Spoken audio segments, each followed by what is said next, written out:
सेठानी अरे मां तोखे ॿुधाया न मां हर पासे खां जांच कई थमाव लालू ऐं लालीअ जो ठहण महाल पर अञा बि इन्हनि में वेछा विझण जे लाइ न माई सदके जी ज़रूरत पवंदी आहे ऐं सदके में जेको आहे न उहो वरी माना ॿकर जहिड़ो पवंदो हाँ बकर छा जिन मुंहिंजे भाउ वलण जी जिंदगी वेह कई आहे उन जे लाइ मां उठ बि सदके में ॾींदसि। असल में वॾो जानवर वॾी उमिरि वारनि खे धार करण लाइ खपंदो आहे जीअं तूं ऐं तुंहिंजो भाउ वॾो। चवे छा थो बाबू मुंहिंजी उमिरि खां एॾी वॾी आहे छा? कल्ह को ॿार आहियां अञा 30-35 साल मस हूंदी मुंहिंजी उमिरि। सम्झाइसि मस्तानी हाणे सम्झाइसि ॾिसे थी न छा थो ॻाल्हाए। तॾहिं न 20 सालनि खां 35 सालनि जी सालगिरह मल्हाईंदी थी अची।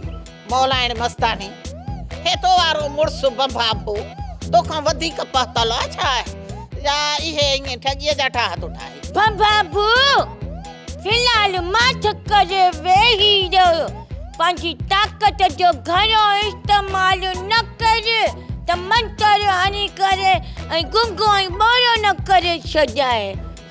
न मस्तानी हिन खे बि ज़ोर लॻाइणो ॾे।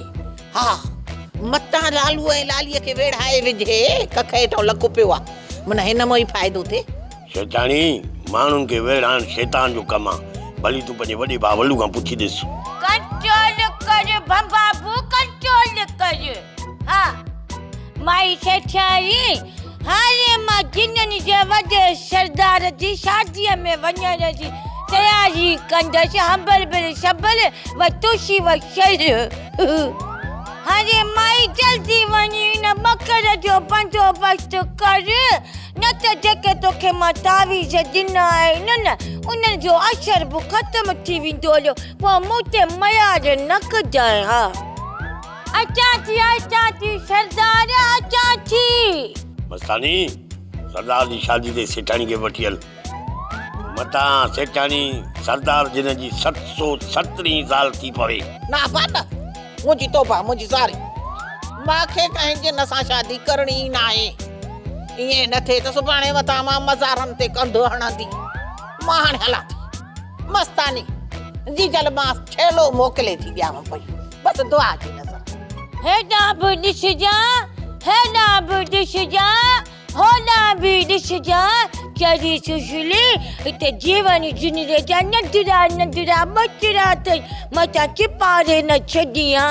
मां ख़्यालु कयां थी तूं दुआ घुरजांइ मुंहिंजे लाइ। हा फूक पेर खणंदी वञजांइ। ख़्याल सां पंहिंजे वज़न हार पेर कञा मथां जिन बचड़ा न चिपारे छॾी।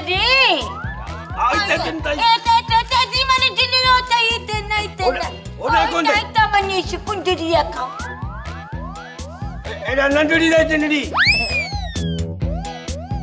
अरे ने खुद ने जिनरो तई केथी करीस पई। होड़ा नहीं हेडा वञे छपड़ी वन छडी से भला रे वेचारी के ख्याल सां थोजो बस तू पेर खणी नहीं आई ने उनरंती वञे सब्सक्राइब कयो असांजो ऑफिशियल YouTube चैनल सिन टीवी HD ड्रामा ऐं वधीक अपडेट लाइ बेल आइकन खे क्लिक करियो।